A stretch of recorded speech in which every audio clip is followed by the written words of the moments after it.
Hey guys, welcome back to more AFK Arena. In today's video we have the new skills for Celestial and Hypogean. Pumped to get into it, so let's do it.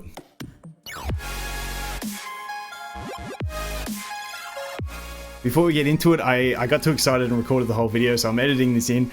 Big shout out to Panafonic for data mining this stuff. It's not up on the official stuff, so you know it is subject to change a little bit, but I'm pretty sure it's locked in. So big shout out to him, and also a massive shout out to everyone who DM'd me. Unfortunately, I went to bed an hour before this stuff got brought to my attention, so I woke up to a ton of DMs. So big shout out, but let's get into it. So firstly, I just want to say that AFK Arena did upload another 43-second cinematic type clip on their YouTube channel. I'll leave it linked. Go watch it. I might do another video analyzing it because it was just really cool and I really enjoyed it. But definitely go there, watch it.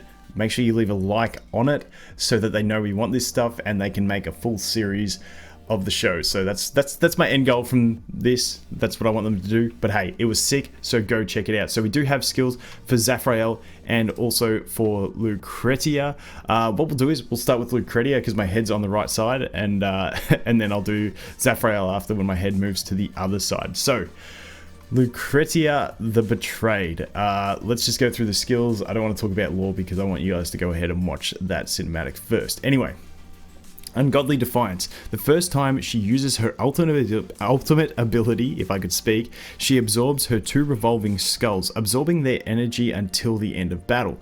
After absorbing the skulls, she gains life leech and energy recovery rate, and then afterwards, each time she uses her ultimate ability, she deals AoE damage to nearby enemies. Cool beans. It's a buff with AoE damage after that. Kind of reminds me of something like Arthur, how the first time he grabs the sword, then after that he deals damage. It's that type of gist to me. Next up, Hellfire. Flames encircle her, dealing damage every 0.5 seconds to enemies in close proximity to her. Enemies affected by her flames have their defense ratings decreased. The ability can be stacked. How far it can be stacked is going to be the big question. If she can stack this past the effective defensive decrease of a Warwick, she's going to be huge. If not, we'll have to wait and see. So pretty much that's it. It just depends how high this can be stacked. Really nice, just a passive AoE that's going to keep dealing damage, reducing defense. You guys know what I'm going to say. Chicken Eron. I don't care what anyone says. Eventually, I'm going to make Chicken Eron a top comp because I just feel like every time there's a new AoE hero, it gets more viability. It's gonna happen. It's gonna be the best. Just put Chicken on your wish list, please. Anyway, moving on. Death Wish. She marks the enemy that is dealt the highest amount of total damage and hunts them until their death. While hunting down the enemy target, she receives less damage from that target. If the enemy formation includes Zaphrael, who is the Zeus dude that we're about to cover, she'll prioritize attacks against him above all other enemies. I really do love this. I love it when a little bit of the lore that they've made videos about, that's the key part, they need to have videos about it, when it creeps into the game, you get fun stuff like this. So this is cool. I feel like that's going to be viable, dealing just the biggest, she hunts down the biggest threat on the enemy team, and while she's hunting them down, she's going to be using her Hellfire, meaning she's going to be decreasing their defense, increasing the damage they take from everyone else. So I just think it's all round a good thing. Moving on, Twin Terrors. When positioned on the front line, the Skull of Treachery is activated, raising her dodge and tenacity. So getting those new stats into her, dodge and tenacity, fantastic for mitigation. When positioned on the back line, the Skull of Destruction is activated, raising her attack speed and crit amplification. The effects of both skulls are simultaneously activated after she uses her ultimate ability for the first time. So the one downside of this is that it's like sort of, once you've used your ultimate, you've got those things anyway, so it's sort of like a moot point by that stage. But obviously they are strong effects, so they put them into a passive and then you just get them both after the ultimate. I think that's good. I think she's going to be really strong. I think the key for her is how much her defense decrease is, and then how much her stats raise. She doesn't really offer anything. Like, as a damage dealer, for me, when I look at damage dealers, I like them to have not just damage, I like them to have, you know, support, heals, like something additional that's making them stand out. At this stage, she's got a defense break. Besides that, she's just got damage. but she's got the life lead, she's got the dodge, she's got the extra tenacity, crit amplification, attack speed, energy recovery. So she's got a bunch. It's just a matter of numbers now. It's a matter to see how far that stacks. I feel like someone's going to have to wail for her, get her to Ascended, test her and go, these numbers are huge. Or the numbers aren't huge. I feel like that's going to be the key to her, unless the defense decrease is just really big, and then obviously she gets viability through that. But I'm pumped nonetheless. She's probably the one I'm going to choose anyway, just because she looks absolutely savage, and I love it. So that is her. We do have what appears to be the furniture item. So we'll read through this. This was in the Reddit post. So when any non-summon ally dies, she gains energy. When any non-summon ally dies, she gains attack. The ability can be stacked. The duration of the stacked effects are calculated individually. So with that one, what it's saying is the attack buff, if someone dies, she gets a 10-second buff. If someone dies 5 seconds in, she gets another 10-second buff, meaning that she'll have 5 seconds of both buffs. Then the first one will wear off, then she's got 5 seconds left of that second buff. Curious to see how this is going to work with Taylene. Not too sure, but yeah, that's all we know. I think I'm really keen to see the signature item, so we'll have to wait and see that. Okay, now we have Zeus. Zaphrael. Here we go. Lightning Purge. He teleports to the side of the battlefield which has the most enemies on it and fires powerful bolts of lightning across the battlefield, dealing damage per lightning bolt to each enemy that the bolt strikes. Cool. Not sure how it's going to work, whether he's going to go like to the top of the screen on whichever side has the most enemies and shoot them down, whether he's like, if the majority's on the enemy side, whether he goes behind them and shoots them backwards, whether it covers the whole screen, half the screen, whether it's kind of like Gwyneth, how she only hits that one side. Not too sure, have to wait and see, but cool nonetheless.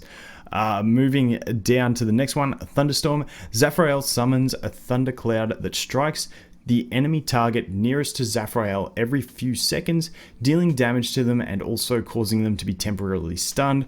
This just reminds me of the legendary relic. I can't remember the name of it, where, you know, the cloud randomly hits enemies. It's the triangle thingy. Don't know the name, but you know the one, the relic. It feels like it's just going to be like that, which is awesome. It's a stun. Happy days.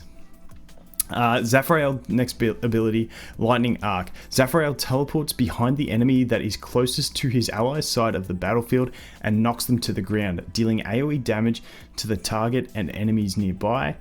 Simultaneously, Zaphrael receives a shield that is able to mitigate damage equal to a percentage of his own attack rating. While the shield exists, Zaphrael uses melee attacks. Once the shield disappears, Zaphrael returns to his original position.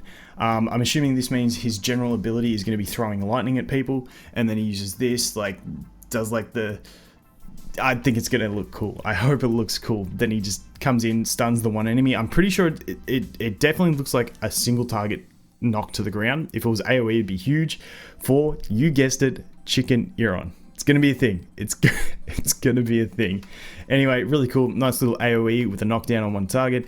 Turns him into melee. Really nice. We'll have a look at his furniture in a sec, which is going to further be enhanced. So, static charge. During battle, when enemies are dealt damage, they are simultaneously electrified. When electrified, enemies are dealt damage that exceeds a percentage of their maximum health. The electric shall be transferred to the next closest enemy, causing the nearby enemy to lose health that is equal to a percentage of the initial attack's damage.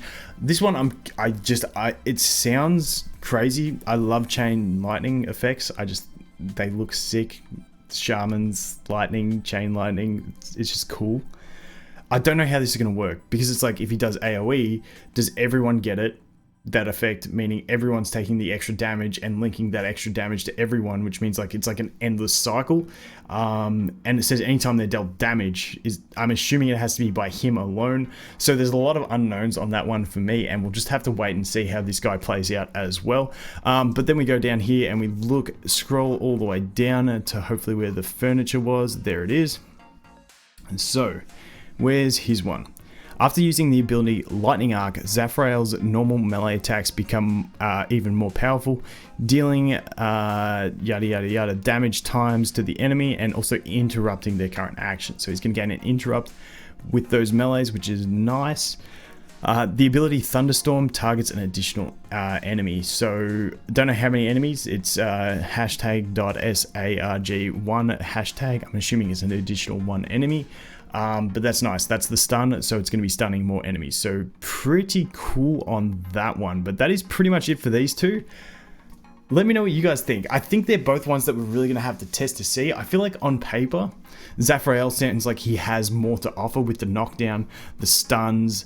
I just feel like that looks a bit more solid on paper than Lucretia, who is all damage, but depending on scaling and the numbers, I feel like Lucretia might be the better one. So we'll wait till they actually get dropped in the game, we see some multipliers, and then I'll decide which one I'm going to go for. But most likely it's going to be her, because I just really like the design of her. So that's pretty much it. Anyway, let me know who you guys like on paper at the moment more, who you think you'll go for. But yeah, I'm leaning towards her. Anyway, guys, thanks for watching. I hope you have an awesome day, and I look forward to seeing the next one. Cheers.